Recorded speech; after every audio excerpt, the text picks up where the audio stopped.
안녕하십니까. 네, 오늘은 이 발해사 중에서 발해가 누구의 후손인가 하는 부분을 하는 발해의 고구려의 계승성에 대해서 생각해보는 날입니다. 발해가 영토적인 측면에서 누구를 계승했고 또 종족적으로 누구를 계승한 이 발해였는가. 우리가 계승이라고 하면은 우리도 뭐 부산 사람들은 뭐 가야의 후손을 많이 자처해요. 뭐 부산 사람이라도 신라의 후손이기도 한데 가야 쪽을 더 많이 얘기를 해요. 김해 사람은 더 그러겠죠. 신라 경주에 지금 사는 그 주민들은 뭐 이 조선 사람이고 뭐 신라의 후손 중에서도 신라 왕도 서울 후손이다. 뭐 요즘에 뭐 이 천도 문제가 나오니까는 뭐 이 우리가 천년 이 수도에 있었던 경주로 옮기는 것도 가능하다. 뭐 이런 얘기도 하더라고요. 그 정도로 어떤 신라에 대한 자부심을 가지고 있는 계승의식을 가지고 있어요. 백제인들은 이 백제에 대한 어떤 계승의식을 지금도 가지고 있습니다. 그렇지만은 우리들은 백두산을 발상지로 하는 어떤 민족 공동의 하나로 생각하고 있는 부분은 백두산 후손이다. 이런 생각을 하고 있죠. 그러니까 마찬가지로 이 발해인들도 누구의 후손을 자처했을 거예요. 기록에 보면 그들은 이제 부여의 후손이다. 고구려의 후손이다. 이런 말들 하는데 이제 이런 얘기를 왜 굳이 조금 더 강조해서 해야 되느냐. 발해인들이 전에는 지금 중국에서는 발해인들은 이 말갈족의 후예다 이렇게 하고 있어요. 여러분들 혹시 말갈 하면은 고구려하고 관련 있는 사람 같습니까? 없는 사람 같습니까? 뭐 말갈 하면은 고구려하고 별로 관계가 없는 사람처럼 생각할 겁니다. 이제 이 말갈은 오늘 중심적으로 제가 살펴볼 그런 부분이고, 하여튼 그러면은 상식적으로 생각해서 이 발해 왕조는 고구려 땅에 세워진 왕조 아닙니까? 고구려가 668년에 망하고 이 발해가 698년, 30년 만에 세워졌어요. 근데 그 30년 만에 세워진 이 발해였지만은 그 영토적으로 보면은 옛날 전부 고구려 땅에 세워진 발해죠. 그러니까는 발해인들이 고구려 후손을 자처할 법하다 하는 걸 상식적으로 생각이 됐죠. 그런데 혹시 여러분들 고구려 왕조에서 지배층은 고구려인이고 피지배 계층은 다 말갈이다 하는 얘기 들어봤어요? 근데 우리 발해인들은 지배층은 고구려인, 피지배 계층은 말갈이다 하는 말 하고 있죠. 이제 이 영토와 우리들의 상식 이런 것을 통해 가지고 이 발해인들은 누구의 후손들이었느냐. 우리가 지금 고구려와 발해의 후손이라고 하는 것, 지금 우리가 역사를 강의하는 이 발해사를 강의하는 이유도 뭐예요? 우리는 적극적으로 우리는 고구려와 발해의 후손임을 알기 위해서 이렇게 많은 시간을 들여서 이 강의를 하고 이 많은 사람에게 알리려고 하는 거 아닙니까?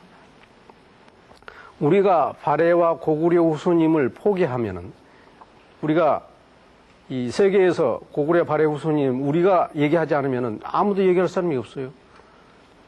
우리가 후손임을 자처하는 것, 그것이 곧 역사가 있는 것이다. 그런 얘기. 어떻게 보면 기억 공동체란 말도 요즘에 기억 공동체.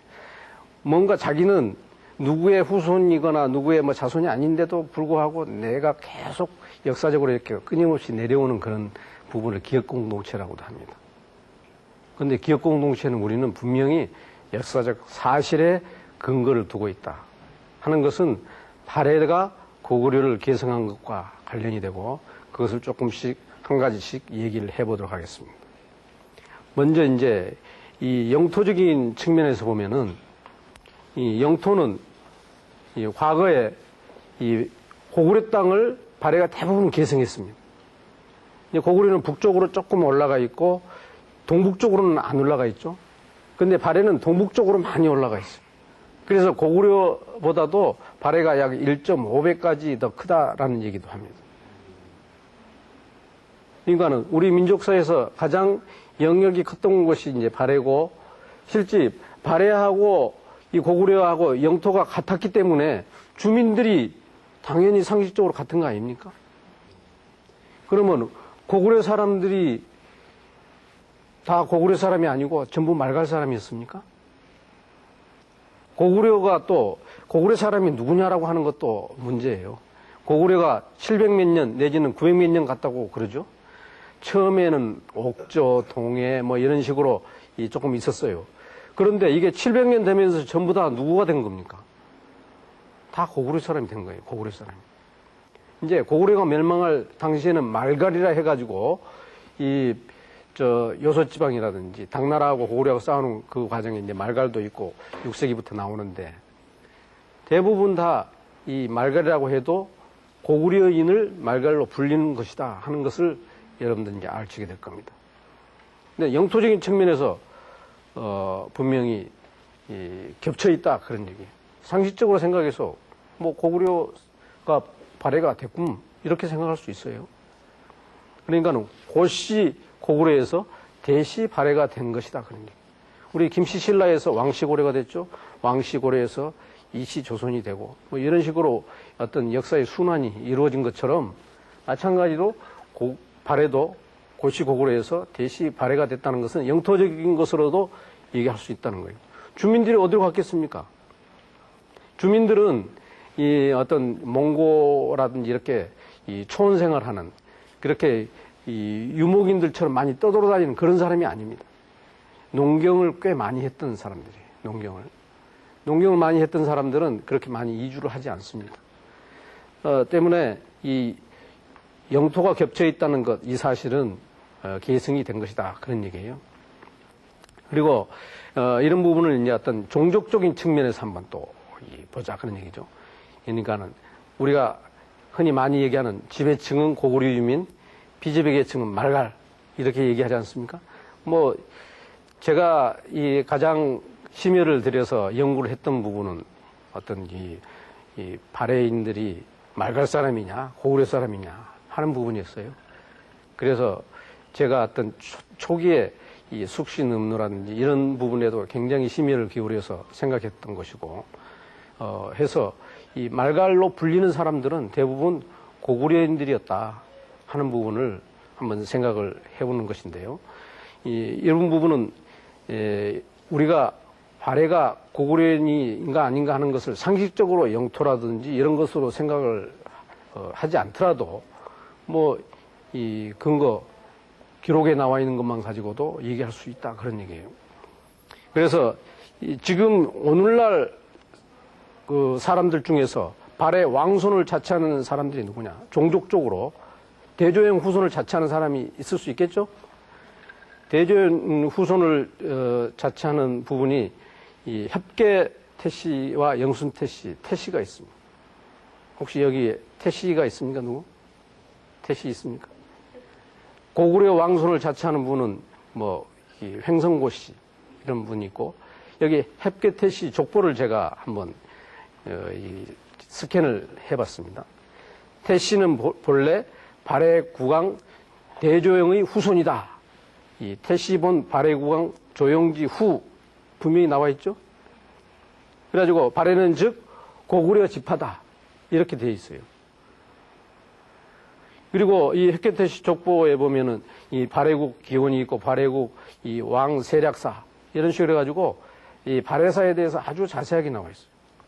심지어는 이 획계태씨 족보에는 뭐 중국에 있는 거나 삼국사기라든지 일본에 있는 기록 없는 것이 여기 많이 있어요. 그래서 혁계태씨 족보는 대개 조선시대에 많이 미화된 겁니다. 조선시대 족보가 많이 어떤 중국의 끈을, 기원을 둬가지고 만든다든지 하는 경우도 있었고, 그래서 이 어떤 족보에 대해서 이 역사적 사례로서 쓰기는 참 어려운데, 여기에는 다른 어떤 그 삼국사기, 중국의 구당서, 신당서, 일본의 속일본기라든지 이런 기록이 없는 내용이 많이 꽤 있어요.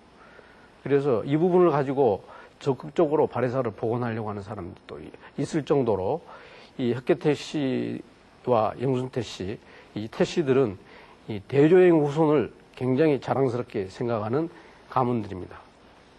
이 가문이 중국에도 있습니까? 우리 한국에 있어요, 한국에. 어떻게 보면 종족적으로 현대에 사는 사람까지도 이어져 가지고 이 고구려 고씨를 자처하고 이 발해 대조영을 자처하는 사람이 지금 한국에 살고 있는 거예요. 이제 이런 부분이 이제 말갈로 조금 넘어가서 얘기도 할 수 있는 거고, 지금 현대에도 우리는 분명히 그 후손을 자처하는 사람들이 이렇게 살고 있다는 것, 이건 상당히 우리에게는 세계에서 다른 어느 나라에도 우리가 이렇다라고 하는 것을 얼마든지 대놓고 얘기할 수 있는 거예요. 대개 그 후손을 자처하는 사람은 귀족이라든지 왕들입니다. 일반 서민들은 내가 뭐 백제 사람이 되든 신라 사람이 되든 고구려 사람이 되든 뭐 세금 적게 내고 내 편하게 이 살림 잘하고 하면은 되는 거지, 어떤 왕족의 후손을 뭐 내가 왕족 후손도 아닌데 나하고 무슨 별로 관계가 없다 이런 생각이에요. 근데 발해가 멸망하고도 발해를 계속 자처하는 사람들은 누구냐? 발해 왕족이었고 발해 귀족들입니다. 이제 이런 걸 좀 생각해 본다면은 지금 흑계태 씨가 뭐 많은 숫자가 아니라고 해가지고 결코 우리가 이 발해 대조영 후손이 아니다 이렇게 얘기할 수는 없지 않습니까? 분명히 어떤 역사적 근거가 있는 자처다. 스스로가 이렇게 얘기했다는 것은 뭐 이 족보가 만들어지는 과정에서 이렇게 꾸며낸 얘기는 아니다는 얘기죠. 그리고 이제 이 지금 한국 교과서에서 한번 내용을 한번 살펴봅시다. 한국 교과서에서 우리 교과서들에서 발해를 어떻게 설명하고 있는가 하는 걸 한번 다시 확인해보고 이걸 내용을 그대로 한번 옮겨봤습니다. 발해의 영역에는 고구려인 외에 원래 고구려 지배하에 있던 말갈족이 다수 거주하고 있었다. 이로써 발해의 주민은 지배층을 형성한 고구려인과 피지배층의 말갈족으로 구성되게 되었다. 발해가 외국에 파견한 사신에는 고씨들이 많았는데 이들은 고구려계의 인물이다. 또 피지배층인 말갈인 중에서 지배층으로 상승한 경우도 있었다. 제가 밑줄 중 부분을 보세요. 지배층을 형성한 고구려인과 피지배층의 말갈족으로 구성되어 있었다. 이렇게 돼 있죠. 그러면 발해는 고구려의 후손입니까? 말갈의 후손입니까? 내용으로 보면은 이걸로 보면은 아마 말갈의 후손이라고 해야 맞아요. 일제 36년은 일본사예요? 한국사예요? 한국사라고 얘기할 수 있죠. 우리의 독립운동기예요. 대부분의 사람이 누구였느냐가 중요한 거예요. 피지배 계층의 다수의 사람들의 역사로 생각할 수 있다는 거죠. 그래서 원나라가 중국사가 더 되는 이유는 뭐냐? 지배층이 몽고 사람들이었지, 몽골 사람이었지만 대다수의 사람들은 중국인이었기 때문에 그렇다, 그런 얘기예요. 여기에서도 이런 우리 이 교과서 내용으로 생각한다면 그렇다는 거죠. 그러나 발해는 고구려인을 주축으로 성립된 나라였던 만큼 고구려계승이 분명했다. 이 점은 발해가 일본에 보낸 외교 문서에서도 확실하게 나타나 있다라고 얘기를 하고 있습니다. 우리가 발해를 이 고구려계승의 왕조라고 하면서도 우리가 한편으로는 거기에 대해서 조금 의문을 갖고 이 말갈 왕조다라고 하기 때문에 발해는 한국사가 아니다 이렇게 주장하는 사람도 있어요. 그래서 마치 저와 같이 이제 발해를 한국사로 주장하면서 연구하는 사람들이 국수주의 학자다라고 생각한다든지 아니면은 역사의 희극이다 이렇게까지 우리 학계에서 얘기하는 경우가 있단 말이에요. 우리는 이만큼 이 아카데미즘, 극치의 아카데미즘이 환경을 가지고 있는 곳에 살고 있습니다. 우리는 우리를 부정하는 사람도 허락하는 그러한 사회예요. 그렇게 어떤 개방적인 민주적인 사회다 그런 얘기예요. 이 부분이 지금 문제가 있다는 사실을 뭐 계속 이제 제가 논중해 보려고 합니다. 지금 말갈이라고 하는 것은 타칭이고 범칭인 말갈이다 하는 것을 제가 얘기하려고 합니다. 말갈은 스스로가 얘기한 게 아니에요. 남이 불러준 이름이. 내 이름을 내 스스로가 부른 게 아니라 내 이름은 누가 지어준 겁니까? 제 선진께서 지어준 거예요. 되게 자기 이름을 자기가 짓는 예는 많이 없죠. 근데 왕조 이름은 종족 이름에서 나온다든지 또 무슨 왕조라고 하자, 무슨 국가라고 하자 해가지고 하게 되지 않습니까? 그런데 고대 어떤 동아시아에 있어서의 종족 이름이라든지 하는 것은 중국 쪽에서 불러준 이름이 많아요. 스스로가 내가 누구다라고 하면은 캥거루라는 말이 무슨 뜻이에요? 캥거루. 캥거루라는 말은 나는 모른다는 뜻이랍니다. 어느 캥거루 어느 이제 이 동물 학자들이 와가지고 저 캥거루 그랬어요. 이제 저게 뭐냐고 물어보니까 캥거루 그랬단 말이에요. 그러니까는 저게 캥거루인가 보구나 해가지고 캥거루가 됐다는 거예요. 나는 모른다는 뜻이 이름이 돼버린 거예요. 히브리인들도 낮춰서 부르는 이름이었습니다. 그게 자기 종족 이름이 돼버린 거예요. 이렇게 이런 타칭인 말갈이다. 그리고 범칭, 여러 사람들을 한꺼번에 부르는 거예요. 범칭. 심지어는 요즘에 우리가 간도 많이 얘기하죠? 간도라고. 이 간도라는 말도 서간도, 동간도, 북간도 이렇게 해가지고 만주적 전역을 거의 간도라고 그래요. 하나의 어떤 지역이 범칭화 돼버린 거예요. 그러니까는, 그렇지만은 말갈에 대한 기록이 아주 다양하기 때문에 이 부분은 고구려인과 다른 걸로 많이 인식을 하고 있습니다. 이제 고구려인과 다른 종족으로 인식하는 것은 이 숙신, 음누, 물길, 말갈 이렇게 얘기를 하죠. 그러니까 말갈의 가장 먼저 조상은 숙신이라는 거예요. 그 다음에 음누, 물길, 말갈 이런 식으로 이름을 바꿔 불렀다는 거예요. 근데 여기서 우리가 한번 중국인들이 우리 조상이라고 하는 사람들을 제일 먼저 기록할 때 뭐라고 제일 먼저 기록했겠습니까? 문자로 기록할 때. 우리가 처음에 고조선이 이름이 고조선이라고 조선이 있었습니까? 조선이라고 국호가 있었습니까? 국호는 없었을 건데 우리 고조선에 관련된 지역에 사는 사람들을 중국 쪽에서 뭐라고 불렀을 거란 말이에요. 그게 이제 예맥이라고도 하지만은 저는 조선이라고, 숙신이라고 보는 거예요. 숙신. 발음도 좀 비슷해요. 숙신이라고 하다가 이게 이제 정식 국호가 되면서 조선이 됐다는 거예요. 그런데 숙신이라고 하는 사람들은 지금 우리가 보통 이 고구려하고 전혀 다른 사람으로 많이 생각해요. 그런데 흑룡광 중화류, 멀리 있는 흑룡광 중화류에 숙신족이 살았다고 그럽니다. 우리가 흑수말갈이라고 들어보셨죠? 흑수말갈의 조상이 숙신이라고도 그래요. 그런데 기록에 보면은 숙신민들은 산둥반도라든지 요서 이런 쪽에서 백두산 근방에까지 숙신이 나와요. 그러니까는 숙신도 동의에 포함돼서 같이 나왔다는 얘기죠.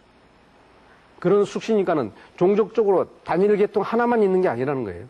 그래서 중국에서는 그럽니다. 산둥반도 쪽의 숙신인들이 흑룡광 중화류로 이렇게 이동해 갔다. 이동해 가가지고 있었다. 그런데 이동해 갔다기보다도 기록하는 사람들의 인식이 변한 거예요. 산둥지방에 좀 미개한 사람들을 처음에는 숙신이라고 하다가 더 당나라 때는 미개한 흑룡광 중화류에 있는 사람들을 숙신으로 부르는 거예요.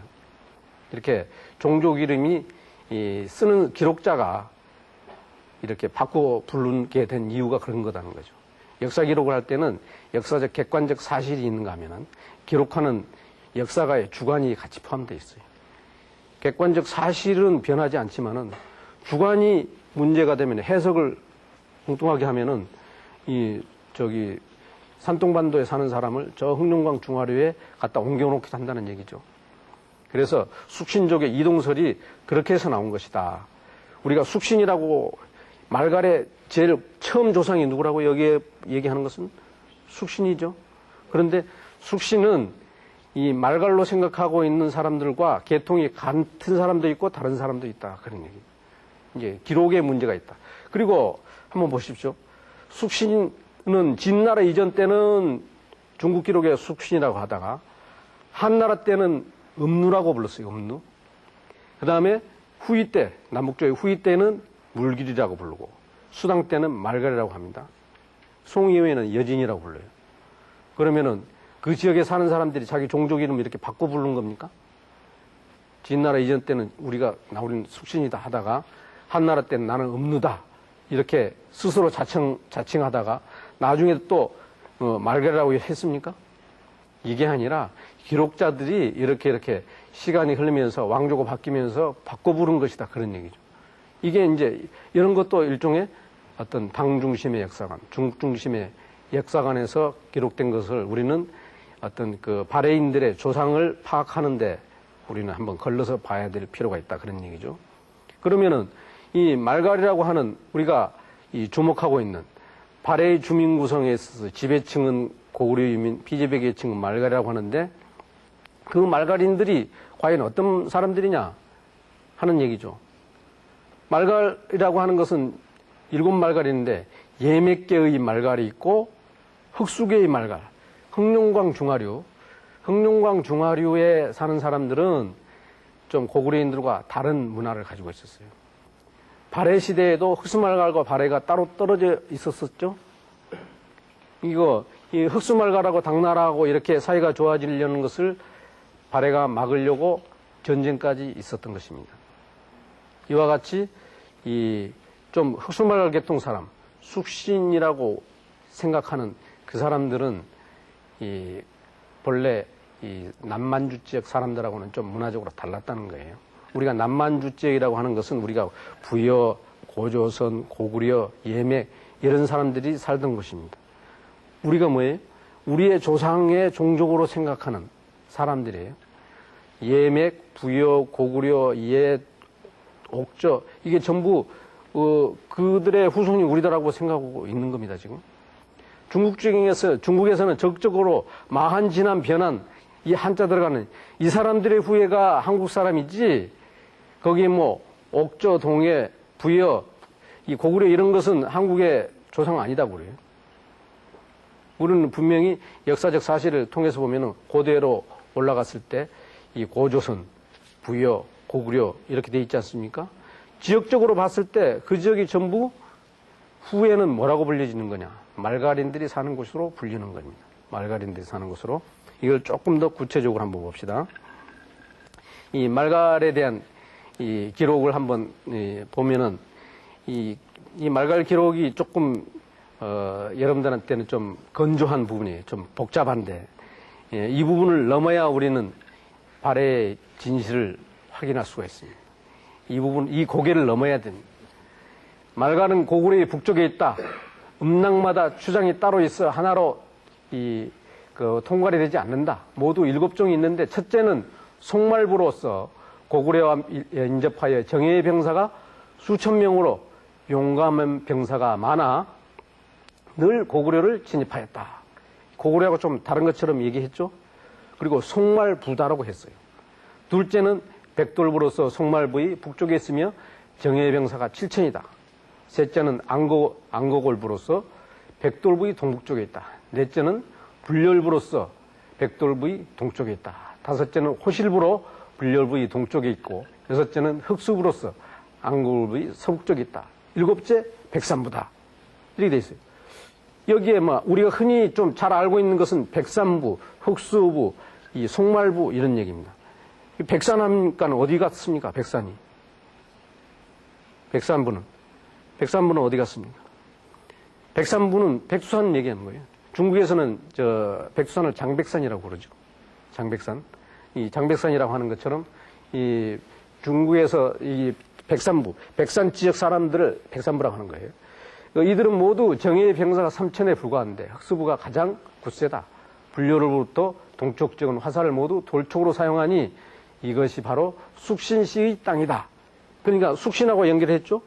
그러니까는 흑수부 사람들은 누구라고 얘기했습니까? 숙신이라고 얘기했어요. 숙신. 근데 숙신은 하면은 고조선 지역으로서 산동반도라는 요소지방에 살던 고조선 지역에 살던 사람도 처음에는 숙신이라고 했던 거예요.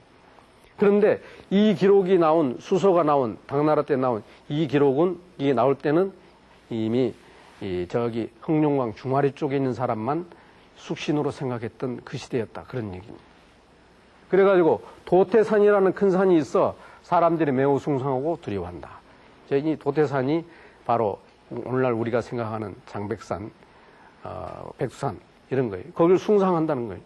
백두산은 지금 이 고구려 발해 사람들의 민족 발상지로 생각하고 현대인으로서는 우리가 민족 발상지로 생각하죠. 만주족들도 민족 발상지로 생각하던 그 지역이 곧 이 백산입니다. 백산 지역. 여기에서 지금 7말갈이 나왔어요. 7마리. 7말갈이 나왔는데 7말갈은 이 고구려 영역, 발해 영역을 거의 다 통할하고 있습니다. 그러니까 지역별로 나와 있어요. 그래서 우리는 이걸 송말말갈이니 백돌말갈이니 안고골말갈이니 불렬말갈이니 이렇게 불러요. 그러면은 이 고구려 시대의 수도는 어디였습니까? 고구려 수도 427년 이후는 이 평양이 수도였었죠. 그런데 이 지역하고는 어떻게 됩니까? 그때 당시는 평양 사람만 고구려 사람이었어요. 주로 그렇게 인식을 했다는 거예요. 한번 또 그전에도 얘기했을 겁니다. 신라인들은 경주 사람만 주로 신라인이라고 했고 이 공주 부여 사람은 주로 백제인이라고 했던 거예요. 뭐 우리 같이 이제 부산에 살면은 부산 말갈 사람이 여기 송말 말갈 사람, 백산 말갈, 흑수 말갈 이런 식으로 생각했던 이 지방에 해당되는 곳을 이렇게 표현했다. 주로 말갈, 진짜 말갈이라고 하면은 흑수 말갈을 얘기를 하는 것이 맞지 않겠는가 하는 얘기예요. 이 말갈 기록이 어떻게 변천해 왔는가 하는 것은 기록자들이 어떻게 생각했는가를 봐도 좀 압니다. 이걸 한번 중국 사서에서 외국 열전을 어떻게 인식했는가 하는 것을 한자를 그대로 노출을 시켰습니다만은 수서는 당나라 때 쓰여진 사서예요. 진서도 당나라 때 쓰여진 거예요. 구당서는 후진 때, 그 다음에 송나라 때 이 신당서가 나왔는데 수서에서는 동의열전에 뭐가 들어있냐? 고구려 백제 신라 말갈도 포함되어 있어요. 말갈. 류큐 외국이 들어가 있어요. 그러니까는 우리가 지금 생각하고 있는 말갈은 이 동의열전하고 좀 거리가 먼 것 같지 않습니까? 우리가 주고 동의열전은 고구려 백제 신라 외 정도로만 많이 머릿속에 들고 있는데 거기에 말갈이 있어서 말갈이 당나라 때는 말갈도 동의로 생각할 정도에 있었다는 거예요. 그러니까 북정열전이라고 하는 데는 철륵, 해, 거란, 시리 이런 식으로 해서 이 말갈이 없습니다. 진서에서는 이제 사이열전이라 해서 동의열전에다 숙신시까지 포함돼요. 동의열전에. 그러니까는 기록자들이 동이라고 하는 것과 동쪽 오랑캐를 동이라고 그랬죠? 북쪽 오랑캐를 뭐라고 합니까? 북적열전이라고 했어요. 북적열전, 북적이라고 그래요. 그러니까는 이 나중에 이제 이 후진 때 와가지고 당대에서 후진을 올려놓은 것은 약 300년이 지나입니다. 300년. 수서에서 구당서가 쓰여질 때는 한 300년이 지난 시기예요. 그때는 어떻게 인식을 했느냐? 동이에는 말갈이 없어져 버렸어요. 동쪽 오랑캐는 말갈이 없어지고 이 북정열전에 말갈이 들어갑니다. 그래가지고 말갈과 발해 말갈이 있는데 발해라고 안 하고 말갈이라고 발해 말갈 같이 붙여진 건 왜 그래요? 발해를 깔아가지고 그렇게 불렀다고 그랬죠. 말갈이라고 그대로 쓴 것은 흑수 말갈을 얘기하고 발해 말갈은 발해 말갈이라고 발해라고 안 해주고 발해 말갈이라고 뒤에다가 뭐 좀 쌍소리를 써준 거예요. 그래가지고 발해 말갈 한 거예요. 이게 이 말갈과 발해 말갈이 어떻게 보면 전에 같으면 당나라 때 같으면은 동의열전에 들어가야 돼요. 그런데 이미 이제 후진대 와가지고는 300년이 지난 시기에 와가지고는 북쪽 오랑캐 완전히 고구려 백제 신라하고는 전혀 관계없는 사람으로 인식하게 됐다. 그런 얘기예요. 신당서에 와서는 어떻게 됐습니까? 신당서는 이제 마찬가지로 구당서보다도 조금 더 뒤에 100년 후에 쓰여진 거예요. 그러니까는 당나라 때 최초의 말갈 기록이 나왔던 어떤 수서 동의열전보다도 이 신당서 기록은 약 400년이나 뒤에 나온 기록이에요. 그러니까는 이 어떤 외국에 대한, 외국 종족에 대한 인식이 400년 동안 변하지 않았을까요? 많이 변한다는 거죠.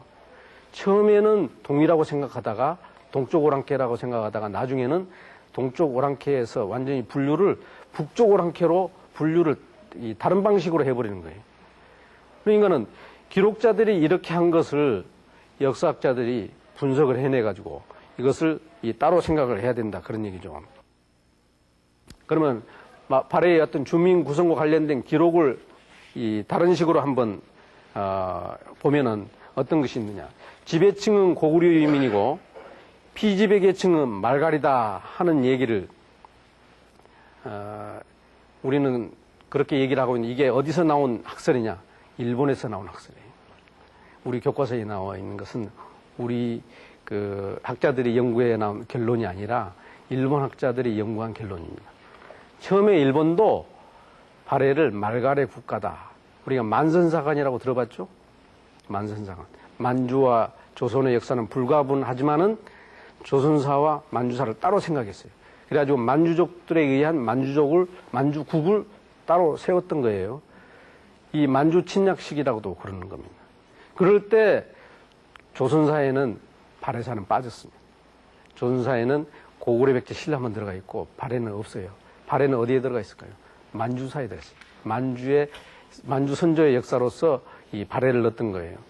그러니까는 그러는 과정에서 나온 어떤 유치구사라고 하는 사료가 일본의 사료입니다. 일본 사료.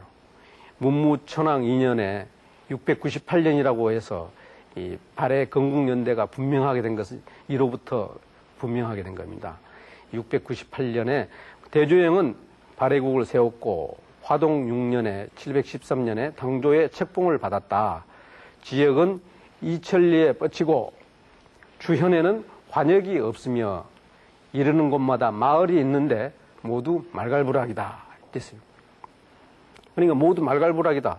그러니까 피지배 주민들이라고 생각할 수 있는 것이죠.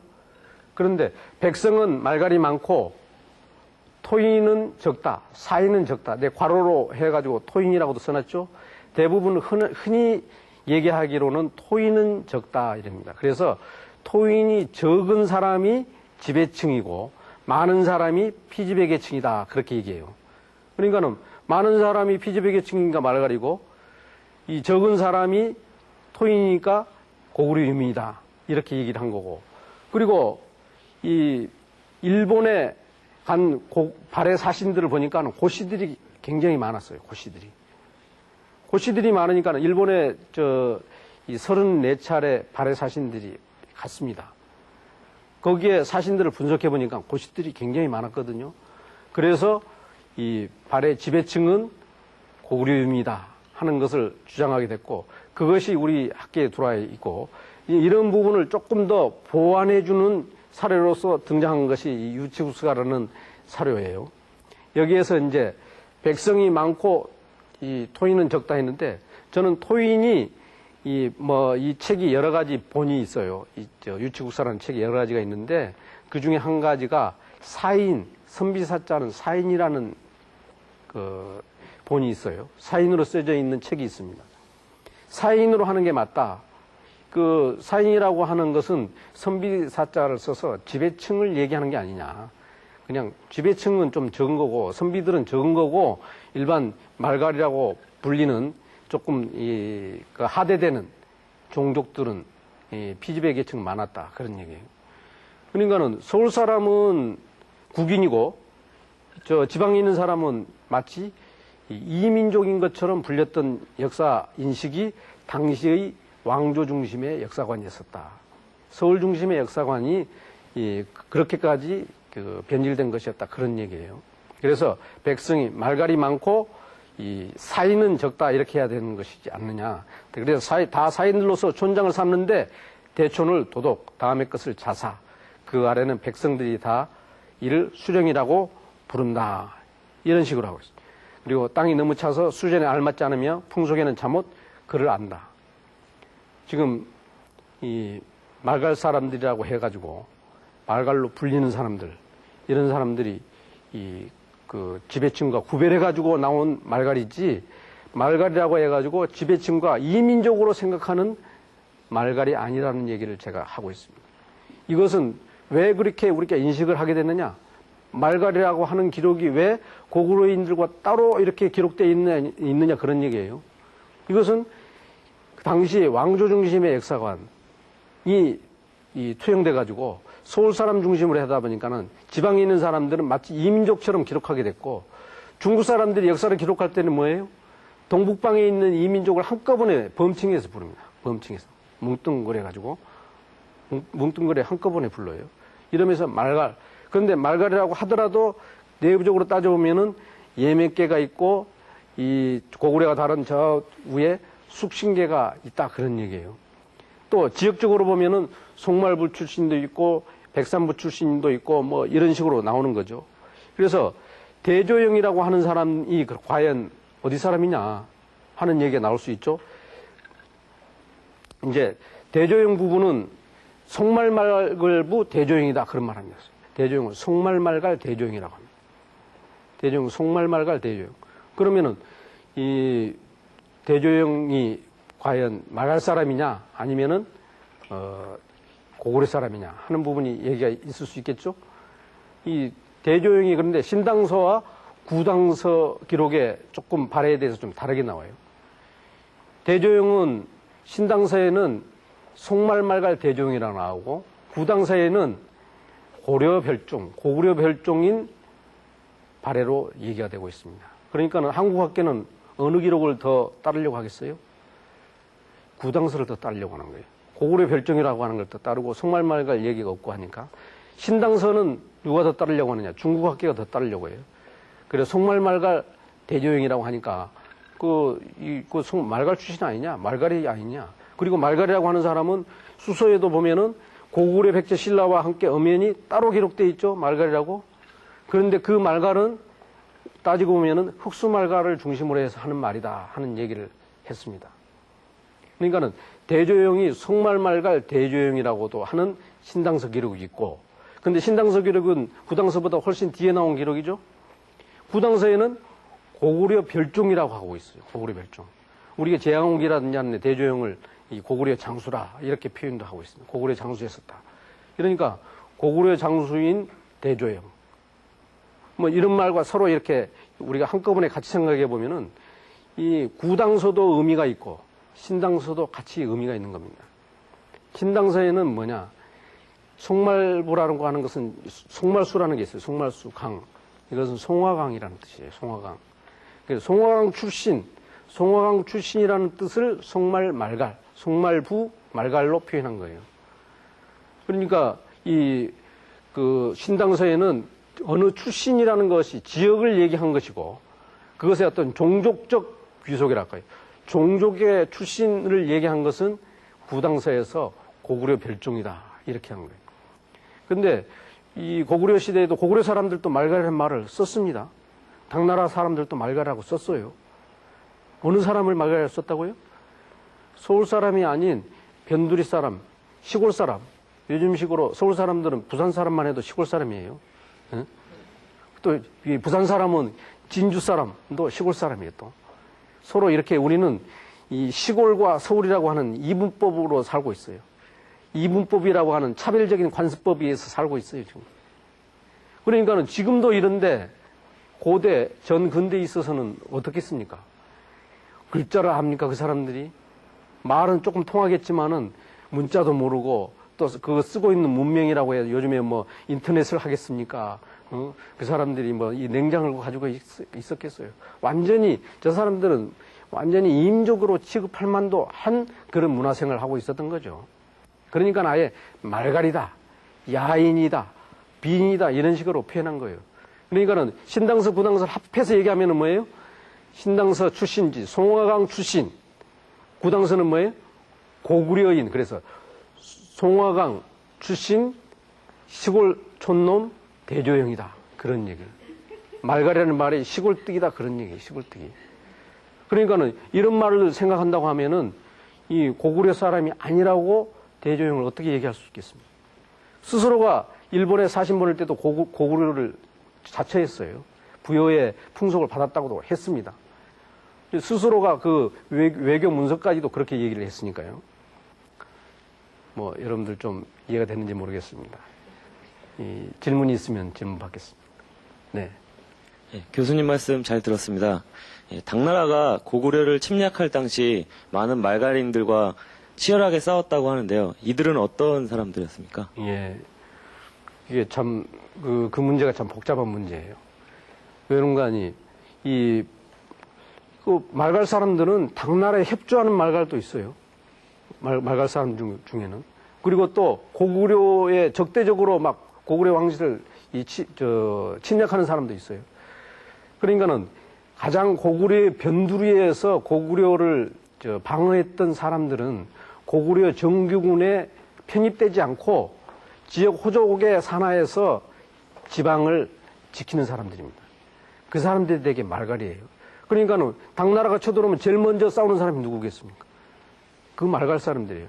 거기에 또 배신하는 사람은 당을 또 당에 협조도 하겠죠?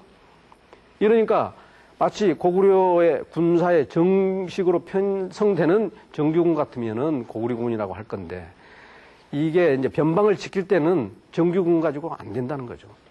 자기 고장을 지키는 사람이 제일 잘 싸웁니다. 이런 식으로 고구려의 변두리 사람이라고 생각하면 이해하면 될 것 같습니다. 다른 질문도. 네.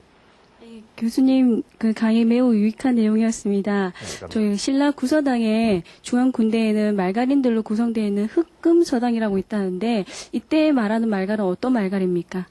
네, 이제 구서당에 이 흑금서당이 있고 흑금서당에는 말갈이라고 분명히 표현되어 있죠. 그러니까는 보독 성민이라든지 이렇게 해가지고 백제 사람들도 구서당 중앙군대에는 이 신라가 통일하는 과정에서 이 백제 사람들이라든지 고구려 사람들이 같이 들어와요. 그런데 거기에는 보독 성민도 있고 말갈 사람도 있어요. 그러니까 우리가 마치 보면은 이 고구려 사람하고 이 말갈 사람하고 전혀 다른 사람처럼 보이는데 이 생각기로는 고구려 정규군에 있다가 신라 이 구서당에 들어온 사람하고 이 고구려 정규군에 편입돼 있지 않다가 이 구서당에 들어온 사람하고는 좀 달랐지 않은가. 그래서 이 말갈이라고 하는 사람들은 어떨 때는 삼국사기 한 90년 동안 기록이 안 나와요. 삼국사기도 동명성왕 때도 나오고 원조왕 때도 말갈이 나와요. 한강유역에서도 말갈이 나와요.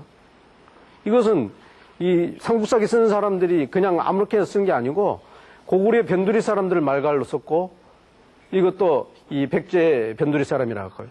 그리고 하여튼 변두리 사람들을 썼기 때문에 중국에서는 6세기부터 말갈이 나오는데 이 삼국사기에서는 이 원조왕 때 비신년간에도 말갈이 나와요. 이제 이런 말갈들이 그러니까 고구려의 변두리인들이 이 구서당의 흑금서당으로 편제돼 가지고 있었던 게 아닌가. 하여튼 우리가 삼국사기에 말갈이 나온다는 것을 가지고 우리는 상당히 또 혼란스럽게 생각해요. 중국에서는 6세기부터 말갈이 나오고 광개토왕비에도 말갈이 있겠습니까? 고구려하고 말갈하고 관계가 그렇게 깊었다면 광개토왕비에 나올 법한데 없습니다. 숙신이다 하는 비슷한 글자가 하나 나와 있는데 말갈하고 그렇게 관계가 많다면 말갈이 있을 법한데 없어요. 이것은 삼국사기에 있는 말갈은 그래서 가짜 말갈이다. 위말갈. 정약용 선생님 그렇게 얘기를 해요. 동해 후손을 그렇게 부른 거다. 이런 얘기를 해요. 얘기가 좀 답변이 됐습니까? 네, 지금 오늘은 이 발해가 고구려를 계승한 것이다 하는 부분을 영토적인 측면 그리고 종족적인 측면에서 한번 살펴봤습니다. 종족적인 측면에서 지배층은 고구려 유민 피지배계층 말갈이다. 중국에서는 지배층이나 피지배계층 모두를 다 말갈로 보고 있는데 우리는 우리야 이제 일본 학계 일부에서 지배층과 피지배계층이 다르고 피지배계층이 말갈 사람들은 고구려 유민과 다른 사람이다라고 한다고 이렇게 기록이 많이 다른 사람들 주장하고 하는 있는데 이런 부분이 이 중국 중심의 역사관이라든지 왕조 중심의 역사관, 서울 중심의 역사관을 벗겨놓고 생각하면은 말갈로 불리는 사람들도 다 고구려 사람이었다 하는 것을 오늘 설명을 했습니다. 오늘 감사합니다.